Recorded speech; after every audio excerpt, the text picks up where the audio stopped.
And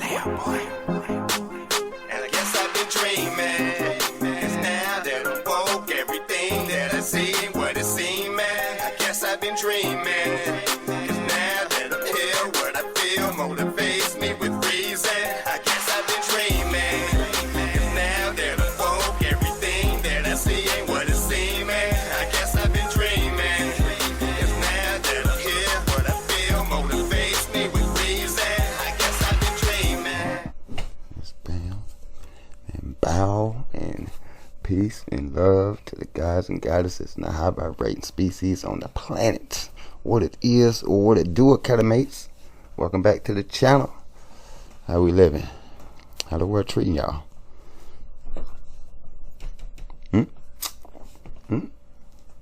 We good out there? I hope y'all good, man. You know what I'm saying? Because I'm chilling. I'm cooling. We getting there. You know, I already know. We on the Exploring SCPs, man. We about to do it. You feel me? We got another request. And I do appreciate it. I do appreciate the comments, and I do appreciate the that laundry list.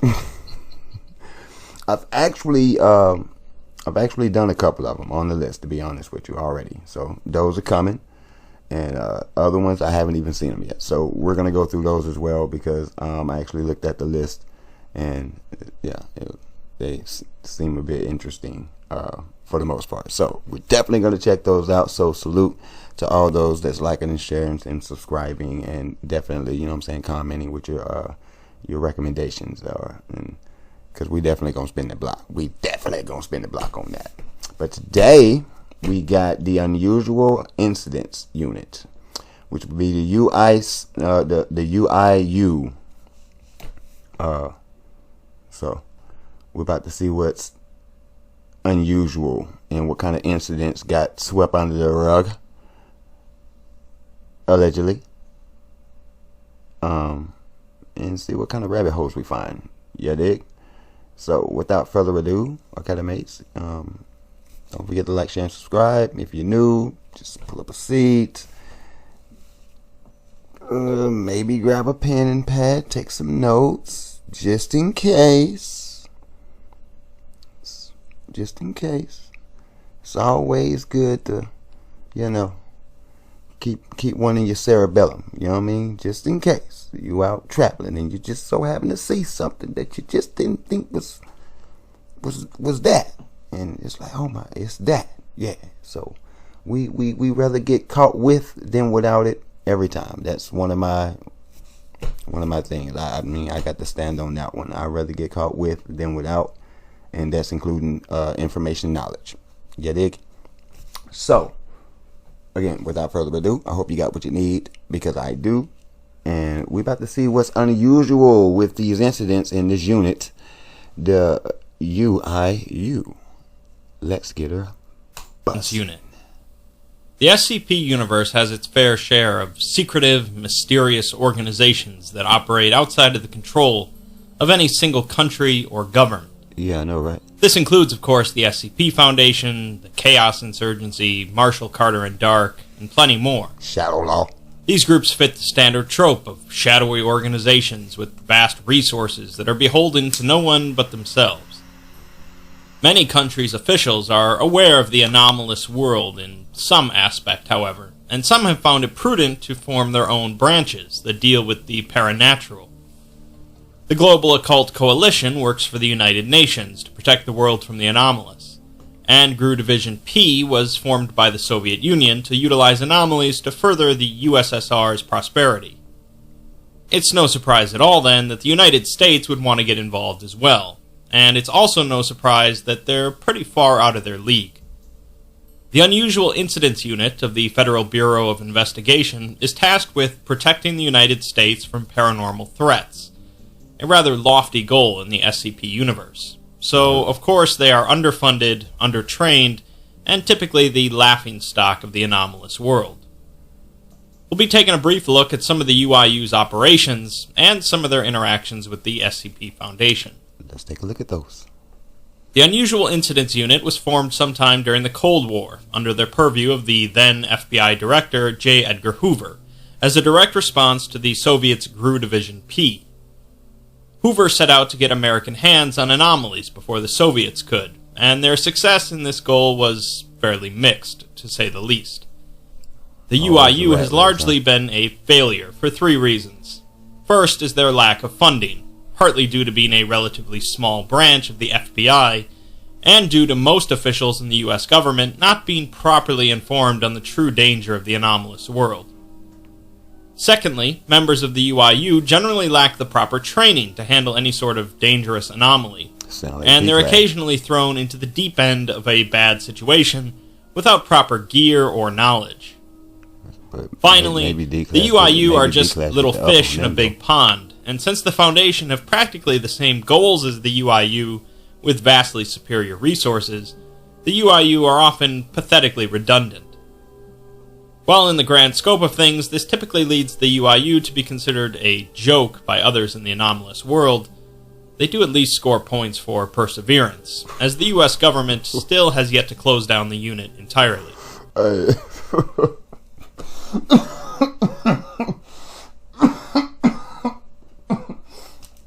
Excuse me. That put me in the mind of what was that 300? Where Buddy was talking about the other guys that joined up with him that they had come in on the side. He said, "Yeah, they're amateurs." He's like, "They do their part." Amateurs, they do their part. Most members of the UIU are transferred from other departments in the FBI as some sort of punishment for any mistakes they might have made. The UIU is considered a joke position even within the FBI, filled with conspiracy theories and other ridiculous notions. Comparisons with the X-Files abound, of course. Let's get it. During a UIU orientation for new transfers, they're shown an anomalous object, a magazine for a Desert Eagle handgun that contains 1,296 rounds. While this does effectively show that anomalous objects do exist, it's a far cry from the true depth of the paranatural world. Other aspects of this world are explained to the transfers. That boy said a Desert Eagle with how many rounds?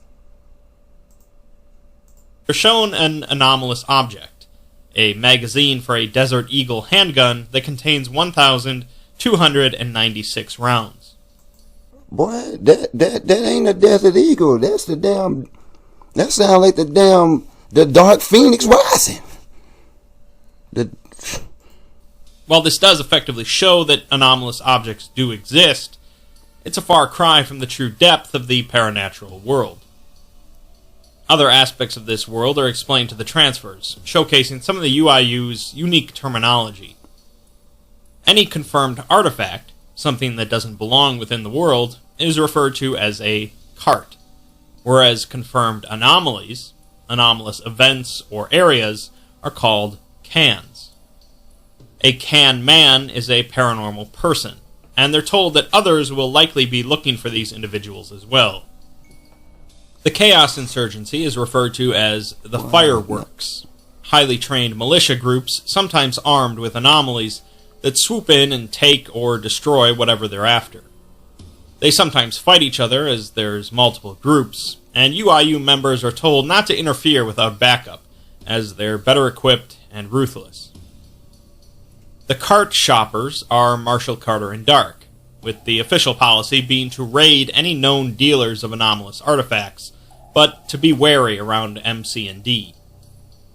The Serpent's Hand are referred to as the Can Collection, known to have very little interest in secrecy.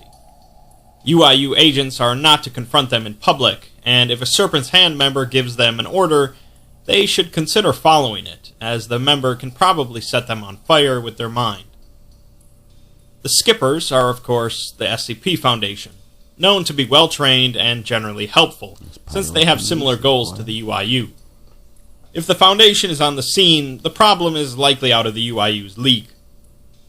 Sometimes the Foundation will contact the UIU to deal with something they can't be bothered with, usually a minor artifact, which helps keep the UIU funded. Finally, there are the Suits, individuals appearing like stereotypical men in black. It's not clear who exactly these are meant to be, possibly the GOC, or perhaps even higher-ranking members of the U.S. government. UIU members are told that if one of the suits gives them an order, they should follow it, but otherwise they're untrustworthy. Let's look at some specific anomalies that the UIU have interacted with.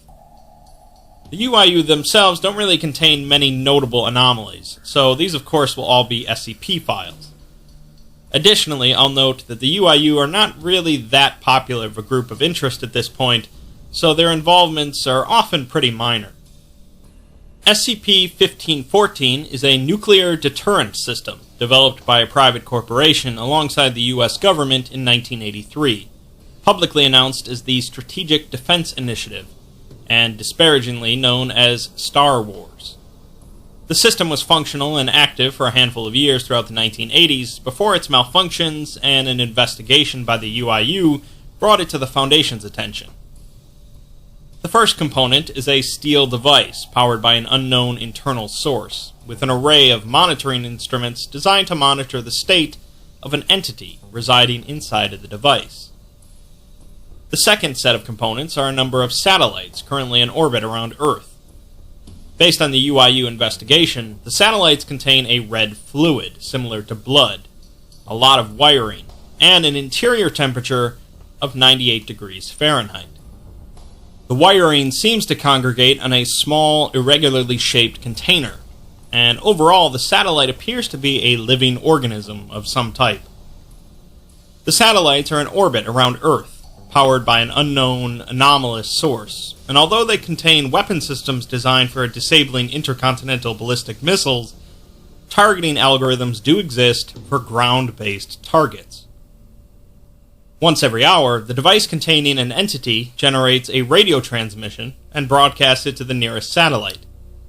This transmission cannot be deterred or disrupted in any known way, and documentation suggests that if a satellite fails to receive the transmission within 36 hours, all satellites will immediately fire upon their preset land-based targets. The Foundation believes that this would likely be an end-of-the-world scenario.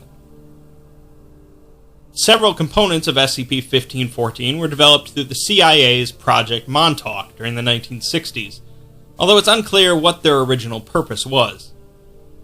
A journal of a doctor who worked on Project Montauk gives us a bit of insight on 1514. The work seems to deal with the power of human emotion, and they had been testing a serum on a number of test subjects, all who died. It's the doctor's consensus that the adult human nervous system is too resistant to change, so they're looking to experiment on fetuses instead. The first batch of those tests didn't go well either, with the first two miscarrying, so they reduced the dosage. A C-section on the fourth subject was performed successfully, although she regained consciousness afterwards, with some messy, expunged results. It seems the carrier was affected by the serum, but not the fetus, so the carrier was placed in a coma. Later, another doctor broke into the baby's room, claiming that he wanted what was his. He had been monitoring the fourth subject over the last 2 days, and it seems there had been some sort of telepathic event based on the fourth subject's emotions. Aside from that, the project continues to spiral downwards into failure, and it seems as if it's going to be shut down. Things change when the baby begins to emit a form of radiation consistent with telepathic properties. The doctor plans on performing a biopsy on its neural tissue, leading the next journal entry to be completely expunged. Whatever happened led the project moving to a different lab, and the remains of the fourth subject being locked in some sort of casket. The doctor suspects that since the fourth subject could still detect what was happening to its baby when it was locked in its room, he doubts the casket will do much good. The baby is still stable, but no more biopsy attempts are planned after they lost half of their staff. The final entry details that the entire project had been employed by the Russians so that the US would experiment with something too dangerous. The bond between a mother and child is too strong, and a telepathic mother will dangerously lash out if something tries to hurt her child. The company that had been helping supply the project ended up taking the baby and a sample from the dead mother, as they plan on continuing some of the work. The doctor decides not to tell them that even though the baby's growth is stopped, it will eventually decide to do things on its own. The company, of course, went on to create SCP-1514 and replicated the cells of the mother, placing them inside of each of the satellites. The baby is inside of the device and telepathically communicates with its mother. While so far it's been content merely sending out a message every hour to its mother, it seems to be developing sentience, and it can't be harmed without the mother retaliating. Sometimes the SCP universe is really weird. SCP-2972 is a parking lot that used to be attached to a Dollar General store in Sebastopol, Mississippi. At some point every 2 to 21 days, an unoccupied motor vehicle parked in the lot will disappear instantaneously. The chosen vehicle is picked seemingly at random and can include cars, motorcycles, motor scooters, golf carts, semi-trucks, construction equipment, and in one instance, an airboat. At the same moment the vehicle disappears, it, or an identical copy of it, appears in a warehouse in Sebastopol, Crimea. 2972 was first discovered when 4 consecutive car thefts occurred in the parking lot, and after the third, a security camera was installed in the lot by store managers. Surveillance footage showed the 4th vehicle disappearing between video frames, leading a UIU agent embedded in the Mississippi Highway Patrol to investigate. The agent, Titus Solowski, decided to run a sting operation by emptying the lot and parking only a high-value vehicle embedded with a GPS tracker. 5 days and 7 hours later, the vehicle disappeared, the GPS now tracing it to Crimea. At this point, the UIU brought it to the attention of Interpol and the SCP Foundation, and Solowski assisted in the investigation in Crimea. The warehouse was being run by 2 men who were filing off the VINs on the vehicles and selling them on the black market, occasionally getting cash or other valuables from inside. So basically they stumbled upon some type of portal or something. That's crazy. Makes sense, but it's crazy. The men claimed that they didn't create. I mean, listen, they're taking full advantage on the other side. That's why I just asked all that. Okay, so what's happening over there? And he, bam, they scratching VINs. They, hey, bro, gold mine. I don't know what's going on, but advantage. Let's take one. I mean,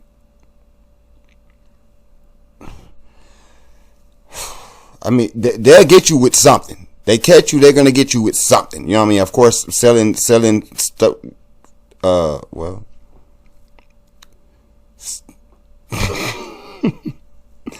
I don't know. You're selling some stolen. I mean, how you gonna law enforcement? How would you explain it? I get what you would get them for selling it, the selling of it. You feel me? Distributing, doing all the extra, you know what I'm saying? But the initial, how they actually got their hands on the merchandise. Let's start there. Let's start there. Unless they know it's a portal and they, you know what I'm talking about. So, good luck on that investigation. I mean, well, we are, well, okay, just SCP, so we already know y'all ain't, okay, sorry. Anomaly, but had someone by the name of Penrose set it up for them. Penrose is a mysterious individual involved with some other SCPs, and apparently the identical names of the 2 cities connected them with a linguistic ley line, making moving things between the 2 trivial.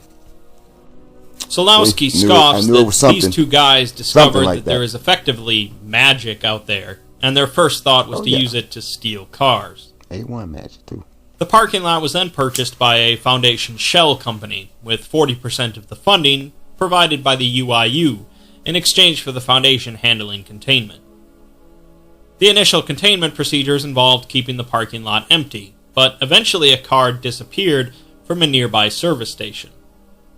Now, a single car is parked in the lot every 21 days, and a separate team in Crimea retrieves the vehicle. Next, let's look at an SCP that was practically entirely handled by the UIU, SCP-2610. Imagine you sitting in the car, though. 2610 consists of a family of anomalous humans, waiting on your collectively mom, known you know as the And Colony. you just in a whole nother The country. primary four members are all siblings: Simeon, Armand, Yvette, and Jorge, born in the first half of the 20th century. Simeon was a medical doctor and self-proclaimed telepath. Armand was a deckhand, and Yvette and Jorge were unemployed. Simeon developed a method of altering the genetic makeup of the group's inbred children so that they would have a significantly shorter gestation period and a rapid rate of growth. As a result, the children carried a high number of physical malformations and abnormalities, along with sharply stunted mental faculties. The colony is believed to have been wiped out entirely by U.S. Navy fighters on the order of the UIU in 1971. Simeon was born in 1922 at the West Boston Military Medical Center, and from a young age he expressed a variety of anomalous traits, specifically a self-described telepathy. He describes this ability in a journal entry as being able to see the images and hear the impulses of every person who he reaches out to with his mind. As a child, this was apparently a cacophony, but as he grew older it became a useful tool. Another journal entry describes an important moment in Simeon's life when he used his ability to enter the consciousness of a lobotomized patient. He was able to see and hear through the patient, looking up at himself. He worries what would happen if he was inside of someone's head like this and they were conscious, so he believes it would be better for a subject to be birthed with no consciousness at all. Armand was also born in the West Boston Military Medical Center, and he is only mentioned once in Simeon's journals. Armand had assaulted an unnamed immigrant woman near the shipyards where he worked, so Simeon had performed a lobotomy on her to cover it up. As for Yvette and Jorge, fraternal twins, there is no evidence of their existence whatsoever aside from references in Simeon's journals and a handful of photographs. In March of 1959, Simeon was arrested on charges of performing illegal medical practices on minors. He settled with the victims for an undisclosed amount and withdrew from the medical field. In 1965, a police report was filed detailing 4 individuals that were heavily resistant to weapon fire, capable of moving at high speed, and inhumanly strong, who killed 3 people and escaped with 4 large trucks filled with cattle feed. They are described as vaguely human, with a number of grotesque physical malformations, such as missing or additional limbs, eyes, ears, collapsed rib cages or extruded stomachs, and having large growths across the body. They made no attempts to communicate and brutally murdered the 3 people before escaping. This brought the attention of the UIU, who began an investigation. Another journal entry from Simeon details an encounter he had with an angel who slipped into his room and entered his body. The angel spoke to him, referring to him as a child of God, and telling him that he has been chosen to lead God's people and create a new Eden. God has provided for him the whore of his deliverance, born of Simeon's blood, and from her womb the earth will be made anew in his image. The angel then gave Simeon a vial of liquid, which presumably allowed him to alter the genetics of his family's offspring. The UIU continued their investigation, detailing another theft of a large amount of livestock feed, with 5 dead in the process. Responding officers on the scene managed to recover one of the perpetrators' vehicles, recorded as belonging to Armand. During the ensuing chase after the theft, one of the perpetrators leapt onto a pursuing squad car and managed to kill an officer. The driver of the vehicle crashed the car, killing the creature. Another journal entry from Simeon discusses the inbreeding with their sister, and how her eyes were also opened by an angel of the Lord. The liquid that the angel gave Simeon ensures a pregnancy, and the effect spreads to the children, allowing the colony to rapidly grow in number. Simeon prepares himself to lead the colony into this new Eden, and prepares for the Lord's arrival. In 1970, the UIU received a tip from some local agents embedded in utility companies that a warehouse was drawing power from nearby lines, despite being abandoned for more than 30 years. Additionally, a car that had been confirmed to have been sold to Simeon was seen at the site. UIU agents launched an operation, initially finding the warehouse empty, but could hear sounds coming from below. They used a lift to descend to the third basement level, and then descended further by stairs. What they encountered is, of course, mostly expunged, but only 4 out of the 13 agents managed to escape. The surviving agents described seeing hundreds of grotesque humanoids copulating with one another in a mass of flesh. The murdered UIU agents were pulled in and ripped apart in the frenzy. Only one normal human was spotted, identified as Armand. The FBI authorized an attack on the warehouse, demolishing the entire structure, and no remains were recovered. Another journal entry, Simeon describes the continual expansion of the colony, but mentions that his youngest brother, Jorge, is not on board with the colony's activities. Jorge speaks of morality and sin, but the angel came and spoke to Simeon once again, telling them that the Lord desires the sacrifice of one of the 4 siblings. This, of course, would be Jorge, who will be fed to the colony. In 1971, the UIU were informed that a train carrying animal feed had been attacked and overwhelmed, and the train was now en route to the west coast. It seems that the colony's needs had grown beyond trucks full of food, so the UIU launched an operation to intercept the stolen train. This proved to be pretty difficult, as any attempt by agents to approach the train was repelled by hordes of members of the colony. Using explosives to stop the train was also useless, as colony members would throw themselves onto the bombs. While they were working to stop the train, reports of 2 more stolen trains were confirmed. While one of them stopped for fuel, over 1,000 colony members swarmed a local high school football game, causing hundreds of casualties. At this point, the UIU realized this was out of their league, and contacted the Foundation. Foundation personnel utilized some anomalous capabilities to disable the colony's ability to communicate with Simeon, resulting in a panic. This panic led to the derailing of one of the stolen trains, and the colony members there were terminated with incendiary teams. Even the Foundation failed to stop the other trains, though, which led to a total of 6 trains arriving in California, where the combined force of the colony overwhelmed the UIU and Foundation teams. An estimated 12,000 humanoids boarded 3 waiting oil tankers and left into an oncoming storm. The U.S. Coast Guard pursued the ships until the storm proved to be too dangerous, leading the UIU to request Navy jets to bomb the ships. Hits on all 3 vessels were confirmed. 1,200 entities were pulled from the sea and incinerated, the rest presumed neutralized. Simeon, Armand, and Yvette were never located amongst the wreckage. The case remains open in the UIU. The final journal entry details the arcs that the colony will use to multiply across the earth and spread their seed.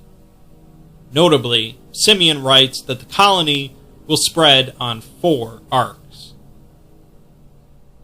Very strong sarkic tones with that one, although it isn't explicitly linked to sarcasm. Let's look at one last SCP file, where the UIU stumble upon something much bigger than themselves. This is actually an SCP-001 proposal, titled The Foundation, and is written as a UIU case file, numbered as Confirmed Anomaly 3. The UIU discovered CA3 in 1954, when students attending a high school reported that the interior of the building was vastly different than it had been in the past. Upon investigation, the UIU noted a number of unusual, if not paranormal, traits. All of the walls in the school had been replaced with steel-reinforced concrete, although several rooms were constructed with completely different materials. All exterior windows had been covered from the inside.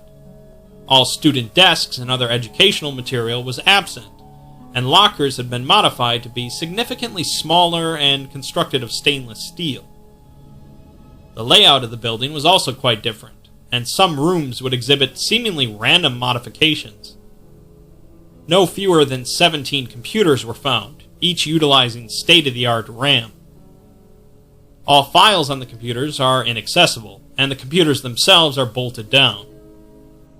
The auditorium is inaccessible due to a large steel wall blocking the doorways, which has proven to be impervious. 2 teams sent in to do a complete survey of the building went missing. 23 days after initial recovery, UIU guards reported hearing a white noise coming from inside the building, seemingly coming from the auditorium. 5 hours later, the white noise stopped, but voices could be heard. It was found that CA3 now contained a large number of people, all wandering aimlessly through the facility. Each individual was physically identical to members of one of the UIU's teams that went missing, despite there being far too many people. No attempts to interview or detain these people were successful. Also, the interior layout had changed significantly again. 3 months later, the white noise was heard again, so an investigation was launched immediately. Most of the people inside of the facility had gathered near the doors to the auditorium, and a 6-foot circular hole was found in the steel barrier. Shortly after, an object emerged from the hole and was carried off by one of the people to a classroom.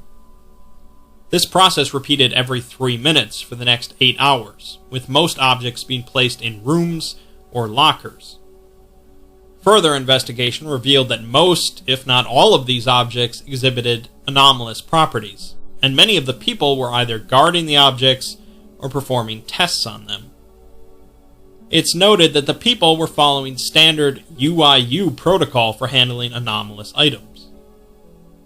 2 days later, identical armed guards appeared near the entrances to CA3, preventing any UIU agent from entering. While the UIU was tracking another unrelated anomaly, 2 men identical to a member of one of the missing teams emerged from a car, detained the anomaly, and drove it straight to CA3. In 1965, years later, a message was sent from CA3 on standard UIU communication frequencies.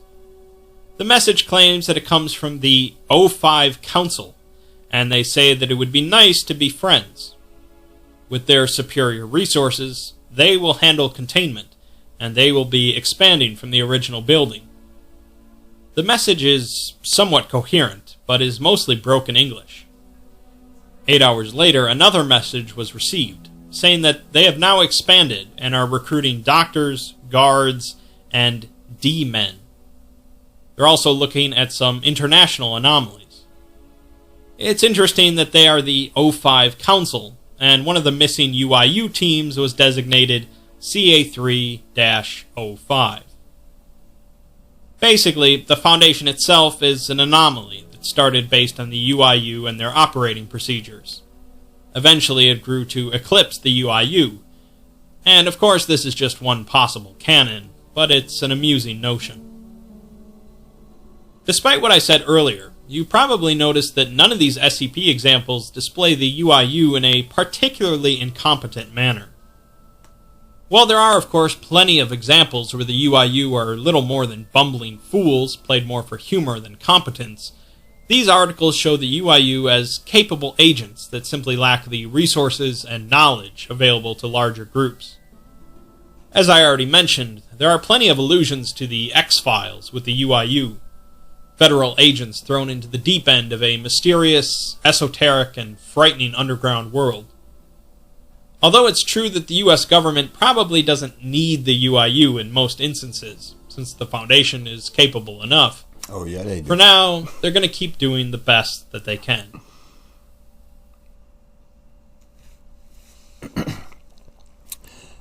They most definitely want them boys on board. What we got there? Welcome to the Unusual Incidents Unit, soldier. You're here because you are the finest, the brightest, and most of all, the most confidential officers that this great nation has produced. You are the front line of Americans. America's defense in this uncertain time, when paranormal threats threaten the safety of this country, the agents of the Unusual Incidents Unit have one primary duty: protect this country against any paranormal threat. It is of the utmost importance that you remain confidential in your mission. Should you be compromised, the safety of the American public is at risk. Your duty to this country is one that no one else can know.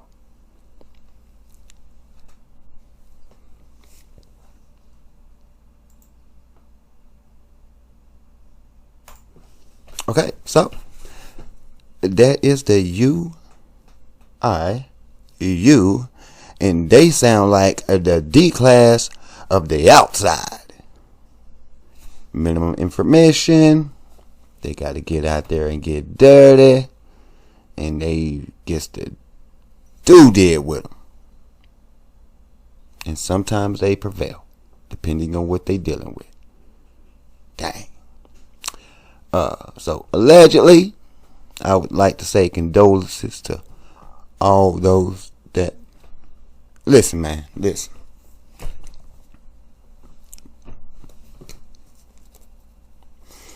Academies, I mean,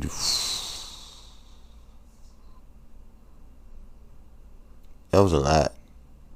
That was a lot. I mean, you got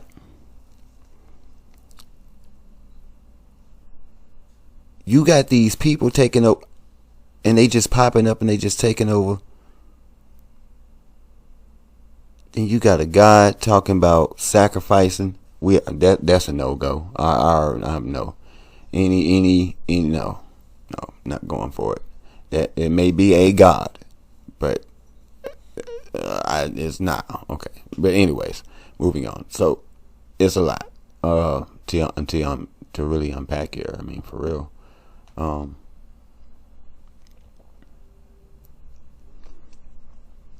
I mean, geez, y'all. This is crazy. I saw a couple things in there though. You know what I'm saying? That's why I was looking. I was making that look like, yeah, because I was seeing like little signs here and there. You know what I'm saying? And certain little things. I just didn't say anything about it. So I mean, but my question is like, so what's up with this right here though? So we got these guys, and then we got some I guess humans that rock with these guys. They kind of help them out, but they get ripped to shreds, as we see Buddy was hanging. You know what I'm saying? That other photo. You know what I mean? Then they're taking over trains, they're taking over boats.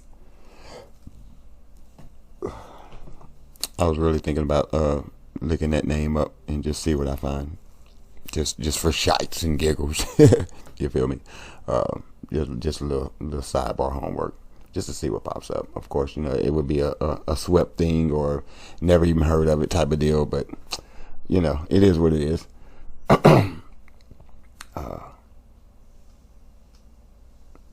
Listen, I don't take everything with a grain of salt, but at the same time, I don't disregard and sweep things up under the rug all the time either.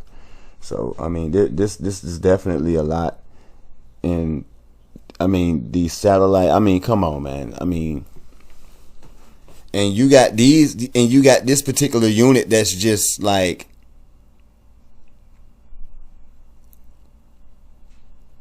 like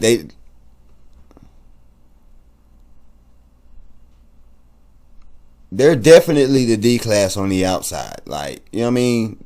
And then that's why I said, like, the government, like, it's like the government may not even want them. It's like, yeah, they probably do want them, buddy. That's the guinea pigs. That's the so let's find out exactly what happened to them first, so we'll know really how to tackle the situation. Cause we standing here looking like, you know what I'm saying, my guy here done went through and opened up a couple chests around here, and nobody made it. I mean, come on. I mean, how many times did he say that? Like, they're wiping the floor with these people.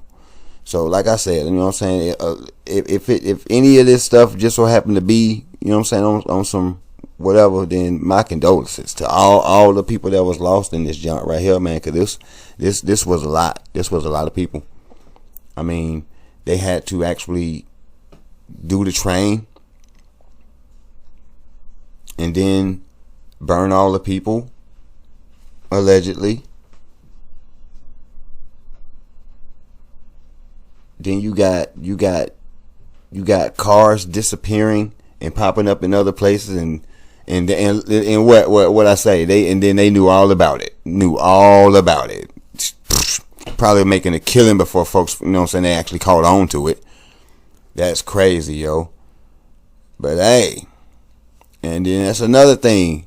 One of the keys, and we're going to get with this one, Academates, you know what I'm saying? Like, I hope y'all, you know what I'm saying, took some notes, took some really good, you know what I'm saying, mental notes there.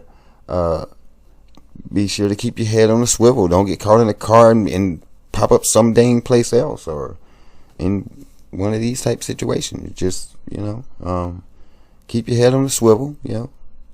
Don't forget to keep yourself spiritually, mentally, physically. And what did he highlight? Emotion. Like, they had something that was dealing with your emotions. You feel me? So that's why I say protect your emotions as well, man. Try not to let the world drive you crazy. Yeah, dig? And again, you know what I'm saying? In these situations, we're just going to check it out. We're just checking it out. And while we're checking it out, I'm doing the best thing that I think I should be doing for myself, is to keep this information in the back of my mind, just in case, if I just so happen to see something that crossed my path that looks or resembles anything to any point of what I've seen or heard through any of this series. You know what I mean? Like I said, I don't take everything with a grain of salt, but I don't necessarily disregard or sweep anything under the rug, because if you look at the world today, I think we know better from just not paying attention to the details. You know what I mean? Because we know who's in the details. So, but yeah, don't forget to like, share, and subscribe. You know what I mean? And till the next one, we gonna see what it is, what it do. I got some lined up. And we gonna do that. So, to those that's dropping the list, salute to you. We gonna get to it, because I saw it, and I already hit some too. So like I said, we gonna get all that ran up, and we gonna get it busting up in here. You know what I'm saying? Because this is what we're here for. You know what I mean? We're here to learn and study and figure out and connect the dots. And you know what I'm saying? If we can push it to the side, we'll push it to the side. If we may have to take that into consideration, we just may have to take that into consideration. I'd rather not just get caught on the other side of the fence, not knowing a dang thing. Like some of these guys here on the UIU, they run up in there not really knowing nothing, and they get that ace handed to them. I'm talking just straight jokers, slap pop, slap pop, slap pop, slap pop, and then the SCP show up, and it's like,